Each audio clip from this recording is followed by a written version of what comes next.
संसद में कांग्रेस का अनोखा प्रोटेस्ट। राहुल ने राजनाथ सिंह को भेंट किया गुलाब और तिरंगा।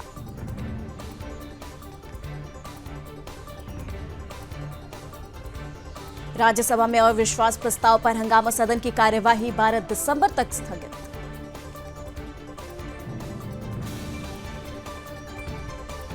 पीएम मोदी से किरेन रिजिजू की मुलाकात। धनखड़ के खिलाफ अविश्वास प्रस्ताव पर चर्चा। राज्यसभा में जेपी नड्डा का कांग्रेस पर हमला। बोले सोरोस से कांग्रेस का क्या रिश्ता है।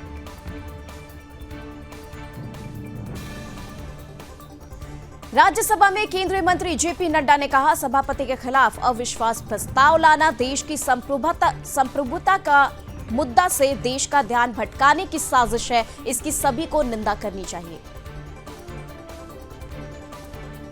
जेपी नड्डा ने कांग्रेस पर किया तीखा प्रहार। कहा, इन्होंने सदन के अंदर और बाहर दोनों ही जगह आसन का अपमान किया है। देश इन्हें कभी माफ नहीं करने वाला। राज्यसभा में बोले केंद्रीय मंत्री किरेन रिजिजू, सोरोस और कांग्रेस के बीच क्या संबंध है, इसका खुलासा होना चाहिए। कांग्रेस को देश से माफी मांगनी चाहिए। धनखड़ के खिलाफ अविश्वास प्रस्ताव पर सपा सांसद अवधेश प्रसाद ने कहा, यह अविश्वास प्रस्ताव जनहित में है। इस बात पर सभापति को विचार तो करना ही होगा। धनखड़ के खिलाफ अविश्वास प्रस्ताव लाने पर जेडीयू सांसद संजय कुमार झा ने कहा, विपक्ष के पास कोई मुद्दा नहीं बचा। वे लगातार चुनाव हार रहे हैं और उसी से उनकी निराशा बढ़ती जा रही है। कांग्रेस सांसद प्रियंका गांधी वाड्रा ने कहा, यह शर्म की बात है। मैं पहली बार देख रही हूं सरकार खुद संसद की कार्यवाही बाधित कर रही है।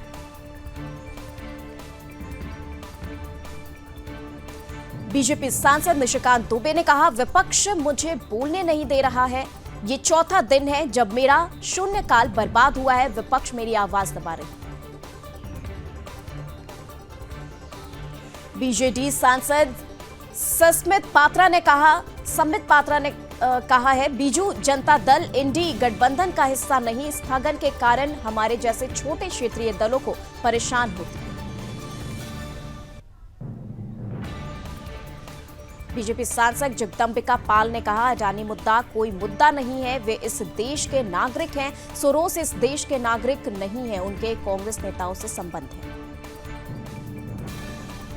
कांग्रेस सांसद प्रमोद तिवारी ने कहा, मौजूदा सरकार संविधान पर चर्चा नहीं कराने देना चाहती। उपराष्ट्रपति को उसके जाति या धर्म के अनुरूप बांधना, ये उस पद की गरिमा के खिलाफ।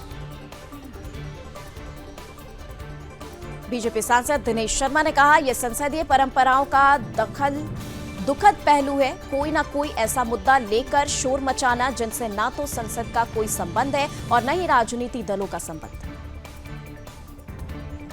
केंद्रीय मंत्री हर्ष मल्होत्रा का केजरीवाल पर निशाना। कहा, वे न तो काम करते हैं और न ही काम करने देते हैं।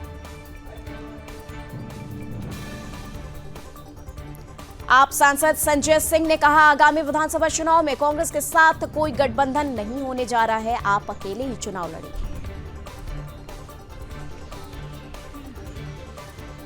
आप सांसद राघव चड्ढा ने कहा, आने वाला दिल्ली चुनाव आप अपने संगठन की ताकत और अपने राजनीतिक बलबूते पर लड़ेगी। गठबंधन का सवाल ही पैदा नहीं।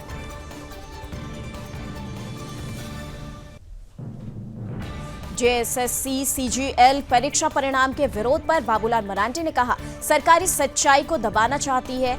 यह गलत है। जहां सरकार गड़बड़ करेगी उसका विरोध बीजेपी करेगी। प्रदर्शन कर रहे छात्रों के खिलाफ पुलिस कार्रवाई पर चंपई सोरेन ने कहा, वर्तमान सरकार को इस पर संज्ञान लेना चाहिए कि मामला क्या है। विद्यार्थियों का भविष्य इससे जुड़ा है। ईवीएम को लेकर विपक्ष के सुप्रीम कोर्ट जाने पर महाराष्ट्र कांग्रेस अध्यक्ष नाना पटोले ने कहा, ईवीएम पर लोगों को विश्वास नहीं। ईवीएम को लेकर विपक्ष के सुप्रीम कोर्ट जाने पर केंद्रीय मंत्री गिरिराज सिंह ने कहा, विपक्ष को जनता के जनादेश को स्वीकार कर लेना चाहिए। जनता ने उन्हें नकार दिया है। सीएम योगी ने कर्मा देवी में छात्रों को संबोधित किया। कहा, भारत की सभी भाषाएं हमारी विविधता का प्रतीक। भाषा एक बहुत बड़ा माध्यम बन सकता है।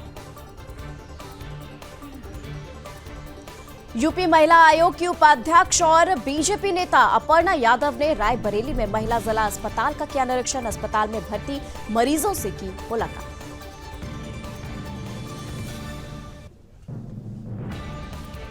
और राजस्थान के मुख्यमंत्री Bhajanlal Sharma rising Rajasthan global investment summit में हुए शामिल। सीएम ने यहां एक प्रदर्शनी देखी।